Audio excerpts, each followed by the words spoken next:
Les 24e Jeux Olympiques d'hiver vont s'ouvrir à Pékin le 4 février prochain.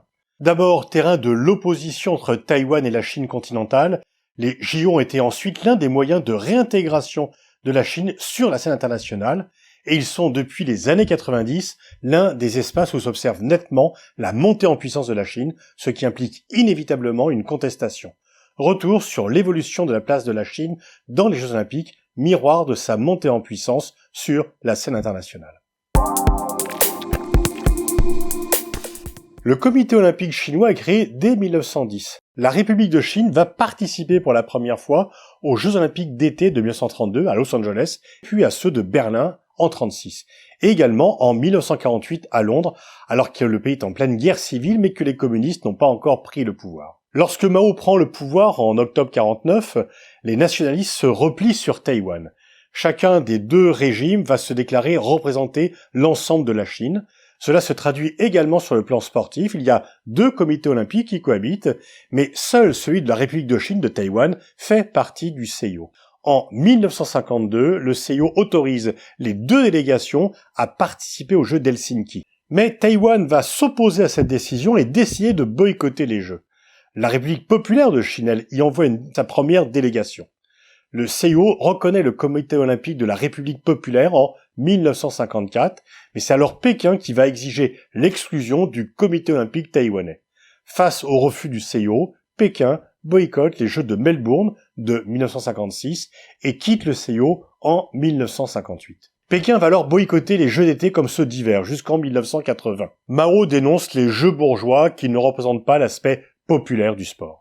Taïwan continue de son côté à participer aux Jeux et à représenter la Chine, mais se voit néanmoins dans l'obligation d'utiliser dès les Jeux de Rome de 1960 le nom de Formose, nom de l'île de Taïwan. Une obligation qui ne plaît pas du tout aux autorités taïwanaises qui menacent dans un premier temps de boycotter de nouveau les Jeux. Finalement, une délégation est envoyée à Rome, mais lors de la cérémonie d'ouverture, alors que les athlètes défilent sous le nom de Formose, le chef de la délégation sort une grande pancarte sur laquelle est écrite « Under Protest ». Pour la première fois, dans l'histoire des Jeux, une délégation profite du défilé pour faire ouvertement une revendication politique. L'Indonésie de Sukarno, un grand leader du mouvement non-aligné, est exclu des Jeux pour avoir refusé la participation de Taïwan lors des Jeux asiatiques 62. Avec la Chine, ils vont organiser des contre-Jeux olympiques, les Ganefo, ou les Jeux des nouvelles forces émergentes, ce qui permet à Pékin de sortir de son isolement sur la scène sportive et diplomatique internationale, tout en se distinguant de Moscou. 2000 sportifs et les délégués de 48 pays d'Afrique, d'Asie et d'Amérique latine se réunissent à Jakarta. Cette initiative a d'abord fait craindre au CIO la menace d'une scission de la communauté sportive internationale, mais finalement ne va pas déboucher sur un succès. Une deuxième édition se déroule en 2 temps à Pyongyang et à Phnom Penh et rassemble quasiment exclusivement des pays asiatiques et l'initiative va mourir d'elle-même. En 64, la Chine profite de la tenue des Jeux de Tokyo, qui se déroule chez le grand pays rival, voisin, pour réaliser son premier essai nucléaire pendant les Jeux. L'entrée de la Chine dans le club nucléaire est fracassante, mais procède à une explosion nucléaire alors que la communauté internationale est réunie dans le pays voisin est un message d'autant plus fort que le dernier porteur de la flamme olympique est un citoyen japonais et non un sportif, né à Hiroshima le 6 août 1945, le jour de l'explosion de la bombe atomique américaine. Nouvel épisode en 76, à quelques mois avant l'ouverture des Jeux de Montréal, le Premier ministre canadien Pierre-Éliott Trudeau déclare qu'il ne reconnaît qu'une seule Chine, la République populaire, et qu'il interdit aux athlètes taïwanais de se présenter sous le nom de République de Chine. En prenant une telle décision à l'égard de Taïwan, Pierre-Éliott Trudeau met le CIO devant le fait accompli parce qu'il est trop tard pour changer le pays hôte des Jeux Olympiques. Taïwan boycottera donc les Jeux de Montréal. La réintégration progressive de la République populaire de Chine sur la scène internationale au cours des années 70, notamment suite au voyage de Nixon et de Kissinger en 72, et le fait que Pékin va récupérer le siège de membre permanent du Conseil de sécurité, va pousser le CIO à adopter une résolution dite Nagoya en 79 qui reconnaît le comité olympique chinois de la République populaire de Chine, tout en continuant à autoriser le comité de la République de Chine sous le nom de Chinese Taipei. Cette cohabitation fait du CIO l'une des rares organisations, avec la FIFA d'ailleurs, au sein de laquelle Taïwan et Pékin siègent côte à côte. Ce qui n'est bien sûr pas du tout possible à l'ONU et dans les différents organismes internationaux dépendants de l'ONU. Si les deux délégations participent aux Jeux d'hiver de Lac Placide en 1980, elles vont boycotter les Jeux de Moscou d'été pour des raisons différentes. Taipei s'aligne sur Washington, son allié et protecteur, tandis que Pékin profite de la tenue des Jeux à Moscou pour se démarquer et afficher son opposition à l'Union soviétique. La République populaire de Chine va faire un retour remarqué lors des Jeux d'été de 84 à Los Angeles. Deng Xiaoping veut marquer l'amitié avec les États-Unis et elle va se classer 4e au tableau des médailles, derrière les États-Unis, la Roumanie et l'Allemagne de l'Ouest, puisque l'URSS et ses alliés ont boycotté les Jeux. Taïwan y participe également, et lors de ces Jeux, un haltérophile chinois qui reçoit la médaille d'or tient la main du médaillé de bronze taïwanais sur le podium. L'image parle d'elle-même, l'intégration de Taïwan et de la RPC dans l'olympisme est entérinée. Au cours de la dernière décennie du XXe siècle, la montée en puissance de la Chine est non seulement économique, mais également sportive. Rapidement, la Chine va trôner dans le haut du classement des médailles par nation. 11e à Séoul en 88, donc 4e à Barcelone en 92, 4e à Atlanta en 96, 3e à Sydney en 2000 et 2e à Athènes en 2004. Les athlètes chinois s'illustrent notamment dans les disciplines de plongeon, d'haltérophilie, de la gymnastique, du tennis de table ou encore du badminton. Cette réussite sportive est le fruit d'une politique d'État mise en place dès le début des années 90, basée sur le principe du Jugotizi, je garantis pas la prononciation, qui signifie soutien de tout le pays à l'élite sportive. Changement notable de politique, puisque sous Mao, seules les masses avaient le droit d'être reconnues. Cette politique se traduit par un investissement massif dans les infrastructures et la formation des sportifs et par l'élaboration de stratégies pour performer dans le maximum de disciplines et dans celles qui sont les plus porteuses de médailles. La consécration du retour de la Chine sur la scène sportive internationale et olympique passe évidemment par l'organisation des Jeux sur son territoire. Pékin dépose une première candidature pour l'organisation des Jeux de 2000. Lors du vote du CIO qui a lieu à Monaco en septembre 93, Pékin n'est devancé par Sydney que de 2 voix au 4e tour. Nouvelle candidature pour les Jeux de 2008. Elle l'obtient lors de la 112e session du CIO qui a lieu à Moscou en juillet 2001. La même année d'ailleurs que son entrée à l'OMC, année importante donc pour la Chine sur le plan de son triomphe international. L'obtention des Jeux par la Chine est un important marqueur du poids croissant de la Chine sur la scène internationale. C'est également la reconnaissance du phénomène d'émergence par le CIO. Pékin est préféré à Toronto, Paris, Osaka et Istanbul, mais le choix de Pékin fait l'objet de nombreuses critiques. Des ONG, des responsables politiques occidentaux se mobilisent avant même le vote, puis dans les mois qui précèdent l'événement. Les organisations de défense des droits de l'homme pointent du doigt les violations des libertés fondamentales et des droits de l'homme en Chine, ainsi que la répression du mouvement tibétain et de la minorité musulmane au Xinjiang, ainsi que le sort réservé aux journalistes et aux dissidents. La question de la protection de l'environnement est également posée. Certaines organisations appellent au boycott et sont rejointes par ceux qui s'inquiètent de la montée en puissance de la Chine sur la scène internationale et voient dans l'attribution des JO une reconnaissance symbolique de cette montée en puissance. En fait, ce choix est un choix politique, c'est le choix de la reconnaissance de l'émergence de la place de la Chine et de ne pas ignorer un pays aussi important. Les soutiens de l'organisation des JO en Chine soulignent qu'en accueillant sur son sol le monde entier, la Chine n'aura d'autre choix que de s'ouvrir. Il semble logique qu'il faille attribuer au pays le plus peuplé du monde, qui prend une place croissante sur la scène mondiale, l'organisation de cet événement sportif majeur. Et puis, derrière l'argument, faut-il attribuer les Jeux uniquement à des démocraties, il y a la question de qui choisit qui est une démocratie, qui ne l'est pas.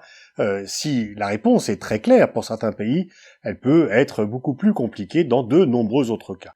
La Chine, de son côté, affirme que les Jeux ne doivent pas être politisés, ce qui est bien sûr, là aussi, très hypocrite. Le parcours de la flamme olympique d'Olympie à Pékin est marqué par de nombreux incidents, notamment dans les capitales et les grandes villes occidentales. Les Jeux de Pékin s'ouvrent en très grande pompe le 8 août 2008. La cérémonie a lieu dans le fameux Nid d'Oiseau, un stade grandiose qui a été construit spécialement pour l'occasion, et malgré les appels au boycott, les Jeux s'ouvrent en présence d'un nombre record de chefs d'État et de gouvernement, 90 au total, et à l'exception notable de la chancelière allemande Angela Merkel et du premier ministre britannique Gordon Brown, la plupart des grands dirigeants sont là. Les sportifs taïwanais participent aux Jeux, mais sans hymne ni drapeau officiel, ils défilent sous le drapeau olympique. Pékin aura dépensé plus de 40 milliards, ce sont les Jeux les plus chers d'été, de nombreuses infrastructures sont rénovées, d'autres sont construite à partir de zéro. Ces Jeux sont l'occasion pour Pékin d'exposer aux yeux du monde sa réussite économique, d'affirmer son grand retour sur la scène internationale et d'entrer dans le cercle des très grandes puissances. Sur le plan sportif, la Chine se classe première au niveau des médailles, devant les États-Unis, qui est une très grande satisfaction pour le régime, pour la population aussi. Les États-Unis qui dominaient le classement depuis 1996, et pour la première fois depuis la fin de la Seconde Guerre mondiale, ce n'est pas l'URSS ou les États-Unis qui sont premiers au classement des médailles. Alors bien sûr, on pourrait dire que les Jeux de 2008 n'ont pas conduit à la démocratisation de la Chine. L'objectif n'était pas cela, mais si on lui avait refusé, elle se serait encore plus fermée sur elle-même. Et surtout, les Chinois auraient pu dire, s'il y a eu un boycott, qu'on refusait sa montée en puissance et serait resserré encore un peu plus les liens entre la population et le régime chinois. La population aurait vu plutôt un déni de la réalité du succès de la Chine plutôt qu'une critique politique du régime. La Chine, depuis, a poursuivi son ascension sur la scène internationale, tout comme sur la scène sportive. C'est désormais la deuxième puissance économique mondiale. Elle a doublé le Japon en 2011. C'est la première puissance commerciale mondiale. Et elle s'est classée deuxième au classement des médailles à Londres et à Tokyo, et troisième lors des Jeux de Rio de 2016.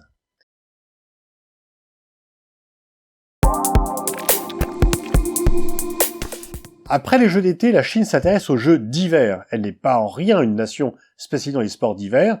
Elle n'obtient aucune médaille lors des éditions de 80, 84 et 88, 15e en 92, 7e en 2010, 16e en 2018. Et c'est pour cela que beaucoup de pays pensaient qu'il ne fallait pas donner à Pékin les Jeux, surtout que Pékin sera la première ville à organiser à la fois des Jeux d'été et des Jeux d'hiver. Pékin n'est pas une station de ski. Quoi qu'il en soit, Pékin est désigné en 2013, il n'y avait qu'un seul rival, Almaty au Kazakhstan, et le choix de Pékin fait l'objet de nombreuses critiques pour l'éloignement de certaines épreuves en montagne et pour la question de la protection de l'environnement qui est posée du fait de l'absence de neige abondante dans les montagnes proches de Pékin. Des questions similaires s'étaient déjà posées pour Sotchi en 2014. À l'approche de la tenue des Jeux, comme en 2008, des voix se font entendre pour dénoncer la tenue des Jeux dans un pays autoritaire qui ne respecte pas les libertés fondamentales et les droits de l'homme. Si certains dénoncent de bonne foi les exactions au Xinjiang, au Tibet ou au Hong Kong, d'autres utilisent ce prétexte pour des motifs géopolitiques et pour exercer une critique géopolitique de la montée en puissance de la Chine sur le plan international. Mais la situation a évolué depuis 2008, l'arrivée de Xi Jinping au pouvoir s'est traduite par un durcissement de la politique du régime en interne et par une affirmation plus nette de la revendication à obtenir la première place mondiale sur la scène internationale, notamment face aux rivales américains. Les phénomènes géopolitiques ont des répercussions sur la scène olympique. En décembre 21, Joe Biden déclare qu'il va boycotter diplomatiquement les Jeux d'hiver de Pékin, qu'il n'y enverra pas de représentation diplomatique ou gouvernementale. Les États-Unis étaient suivis très rapidement par leurs alliés les plus proches, le Royaume-Uni, l'Australie, le Canada, la Nouvelle-Zélande, puis le Japon, la Lituanie et plus récemment le Danemark. Il s'agit pour Washington et ses alliés d'empêcher un triomphe symbolique de la part de Pékin sur la scène olympique et donc sur la scène diplomatique. Mais le boycott diplomatique, purement symbolique, ne devrait pas empêcher le bon déroulement de l'événement sur le plan sportif. Pékin a répondu très maladroitement en déclarant que ce boycott était scandaleux, ce qui montre qu'il est gêné par ce boycott et qu'il ne fallait pas mêler sport et politique, ce qui est parfaitement, bien sûr, hypocrite. Poutine, lui, au contraire, a dit qu'il participerait à la cérémonie d'ouverture pour bien montrer cet axe Moscou-Pékin, et d'autres pays vont envoyer leur chef d'État et de gouvernement pour montrer les liens qu'ils affichent et ne pas déclencher la colère de Pékin. Les pays européens n'ont pas tous pris une décision, la France n'a pas encore dit quelle décision elle prendrait, elle ne va certainement pas participer au boycott diplomatique parce que ça serait envoyer une claque à la face de Pékin, mais probablement que la France sera représentée à un niveau intermédiaire. Mais en fait, plus que le boycott diplomatique, c'est le Covid qui va gêner ces Jeux de Pékin. Il n'y aura pas de spectateurs étrangers, il n'y aura pratiquement pas de spectateurs chinois, et Pékin, qui comptait faire la différence avec Tokyo des stades vides, va devoir faire la même chose. Les Jeux d'hiver sont bien sûr symboliquement moins importants que les Jeux d'été, mais donc Pékin va organiser ces Jeux sous cloche. Il n'y aura pas de contestation parce qu'il n'y aura pas de public, sauf quelques invités chinois très soigneusement sélectionnés. Une nouvelle fois, olympisme, sport et géopolitique sont étroitement mêlés de part et d'autre, malgré les affirmations purement hypocrites et démenties par la réalité quotidienne qu'il ne faut pas mélanger sport et politique.